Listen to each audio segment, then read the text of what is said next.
Sam, great to get your perspective. We were just hearing Anne-Marie talking there about Putin having leverage to get what he wants. What do you think is his end game? Well, I wouldn't be so sure that he has an end game, right? I think to a large extent, the situation that we find ourselves in actually suits Putin pretty well. He wins domestically from a sense of geopolitical threat and confrontation with the West. It's very important to sort of the way that he's legitimized himself over the last 7 or 8 years, and certainly supports the idea that if you were thinking about political change in Russia, now is not the time to do it. But by the same token, he doesn't win from an actual conflict, right? A conflict is, in terms of a war, right, is unpredictable, and it doesn't. It's not necessarily something that he would win, and that Russia would win. I think. What he may be aiming for is what we have, which is a protracted, open-ended stance of geopolitical confrontation with the West that very much keeps him at the center of attention. But that doesn't necessarily lead to some kind of a lasting solution. It continues to give him this ability to manipulate sort of the fears and anxieties of governments, whether in Washington or in Kiev. Sam, let's just think about that from the other side of the table. If that is the case, and if Western leaders, Western strategists recognize that, what is their next move on the chessboard or the checkers board to try and change the narrative? If we don't want years and years of this kind of instability, how should we be responding? How should Kiev be responding? We heard from Ukraine a little bit earlier on saying we continue to believe that we should have the option of joining NATO. For instance, if that was removed from the table, how would that change the game?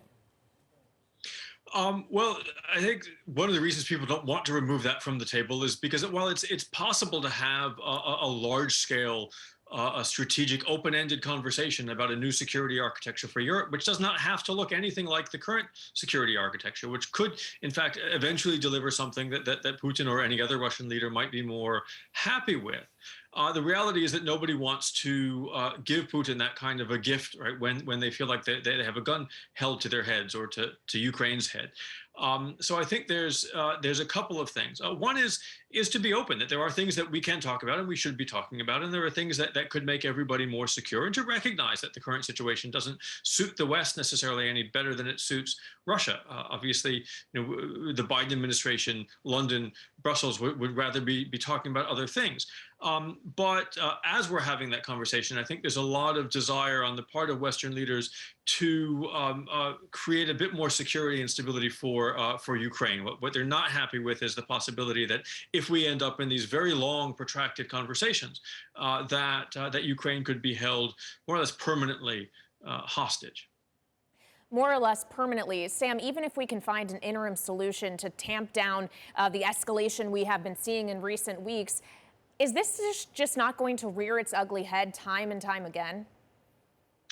I think it very well may, and part of the reason that it will, I think, is because it does suit Putin's political interest domestically. For him, whatever he might achieve eventually on the international scene is not worth very much if he's not still in power in Russia. There are very real problems in the Russian economy, in the handling of the pandemic, and the fact that they haven't been able to increase Russians' ordinary Russian sense of well-being over the last 7 or 8 years.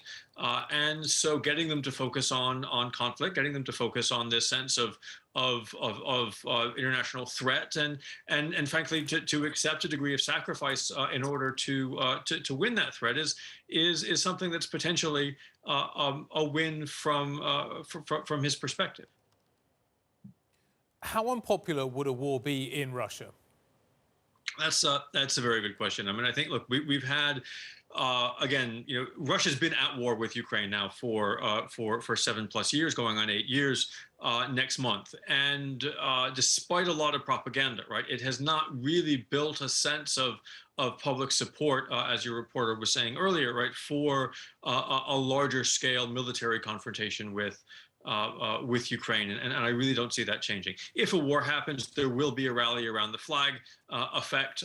It will probably be relatively short-lived. I mean, Putin has advantages, right? He controls all of the television stations. He basically controls all the political parties in the parliament. So he will dominate that conversation, but that won't change a Russian sense of what's going on in their own country, in their own pocketbooks, in their own livelihoods for very long.